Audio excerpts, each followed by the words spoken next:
So I am back with another video. If you don't know by now, my name is Major. Let me get this mask out of my hand. I am currently in Chicago right now at a hotel. I just thought, I'm like, let me just get this video out the way because I'm so excited to do this. So many people have asked me about it, asked me questions about doing a video like this. It's basically DMing me, emailing me, saying, girl, I need to know, like, how do I do this? How do I do this? So I said, you know what?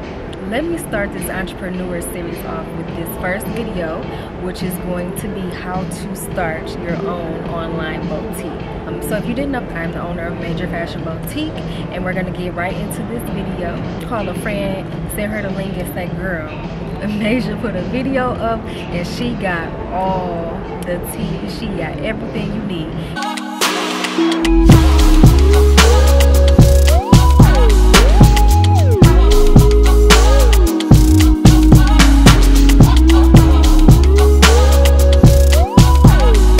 So I've been having my business for a little bit over a year, and there's some lessons that I've learned along the way, but I think that these 5 steps will be the best process to go through to have a successful business. We'll get right into it. Make sure you get your pen, your paper, your phone out, everything that you need so that you have all of the steps that you need to start your online clothing boutique. So the first step is going to be very important because it's going to help you along the way. The first step will be to get your name. The name is important because it's going to help you with your domain. The domain will be what you'll have for your website, as far as finding your logo, how you want your brand to be on social media. Is it going to be easy for people to remember, easy for people to find? So what I did was, like I said, my name is Major, and I didn't necessarily want my business to have my name attached to it, but I wanted to still have the same kind of flavor with it. So my nickname is Major. So what I did was, since it's an online clothing boutique for women, I just took the M-A-J part of being Major and put her into it. So it's kind of creative and still a wordplay on my own name.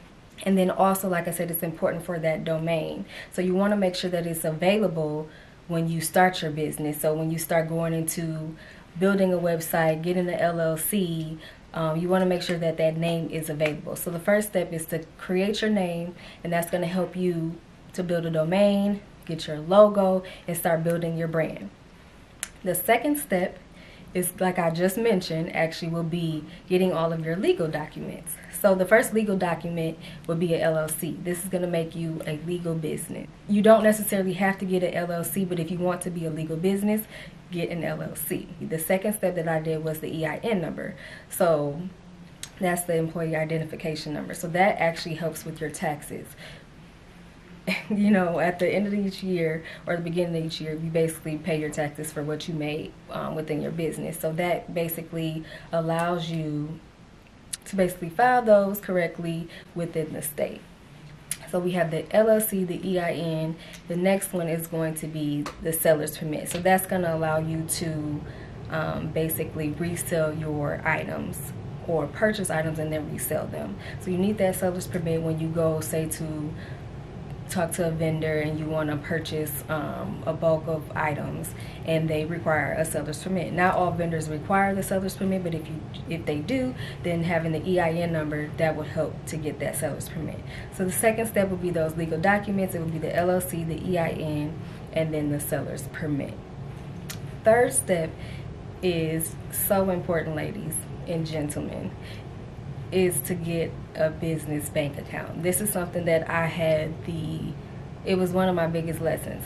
Getting a business account is so important because you want to be able to separate what's yours and what's the business, and basically how much you're spending, keeping track of, you know, what goes out, what goes in, and things like that. And I think, to me, this was my biggest lesson because once I made a certain amount of money, I'm like, wait a minute. Like, in the beginning, you kind of know, like, oh, you getting orders here and there, you getting, you know, this and whatever. It doesn't really conflict because you know, like, okay, I got this order, it was this amount of money.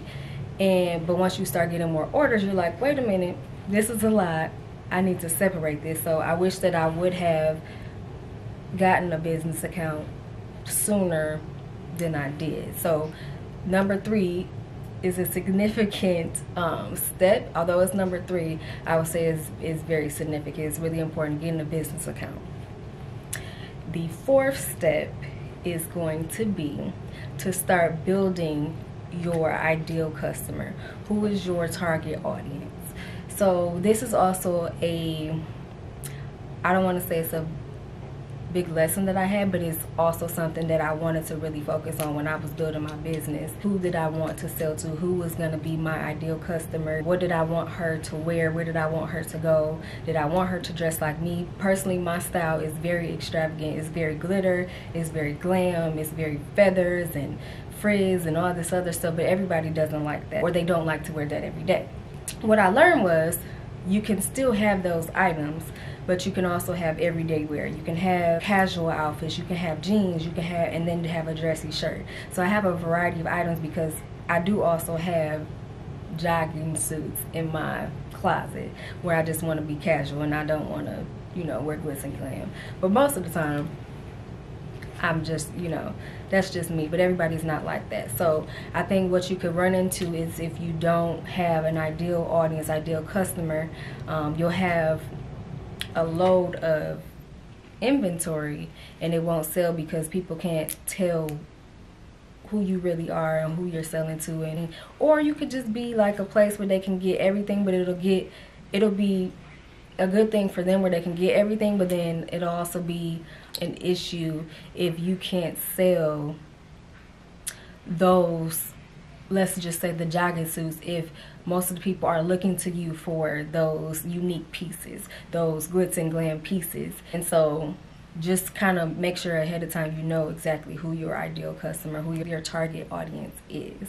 What I also say is, which could also be another video, so make sure that y'all comment down below and ask some questions and let me know what else y'all want me to do a video on, because this will actually be a series. So what I do want to say is that what you do want to do is separate yourself from other people. There are a lot of people that have online women clothing boutiques, online men's clothing boutiques, online children's clothing, things like that, but you want to be able to separate yourself from those people, whether it's selling unique pieces or your marketing strategy, things like that, to separate yourself from other people. But again, if there are pieces that are popular, that are trendy, that everybody has, make sure that you do have those as well, because those are going to be definite sales. So make sure, you have something that's unique, but then also get those trendy items, because those are going to be definite sales. The last step is going to be to take all 4 of those previous steps and start building your brand. Build your website, start building your social media. So make sure you guys actually follow us on, let me just plug this in here, make sure you follow us on our social media pages. ShopMajor.com, which is the website, ShopMajor is the Instagram, and then ShopMajor is also the Facebook. But let's get back to the video. So like I said, the first step was getting that domain. It's going to be very important to make sure that those domains, those names, those brand names that you want to have are available for you. And it's going to be easy for people to remember. So the last step is actually to go build those websites, start attaching your logos, kind of getting the feel of what you want the colors to be, whether it's pink, blues, greens, whatever. That's going to be your brand, and start building your website. So that's really all I have for y'all. I hope that y'all really enjoyed this video. I know it's a long awaited video. Everybody had so many questions for me, and I'm just like, wait y'all, I have something cooking up for y'all, I promise. But if y'all do still have questions, make sure y'all comment below. Let me know what y'all want to see in this entrepreneur series. The next video within this series is going to be a styling try-on haul with some really hot items. Some will be from Major Fashion Boutique, but it'll also be just some personal shopping, because girl, while I was in Chicago, I did a whole bunch of shopping. I shouldn't have did that, but I did. And we just gonna talk about that later. But make sure you like, comment, and subscribe. Like I said, comment below on the question that you have, what you really enjoyed. This outfit that I have on right now is actually from Major Fashion Boutique. It's a jumpsuit. It's so cute. I decided to pair it with a turtleneck and blinged it out, girl. So yeah, I hope y'all enjoyed this video. Thank you for watching.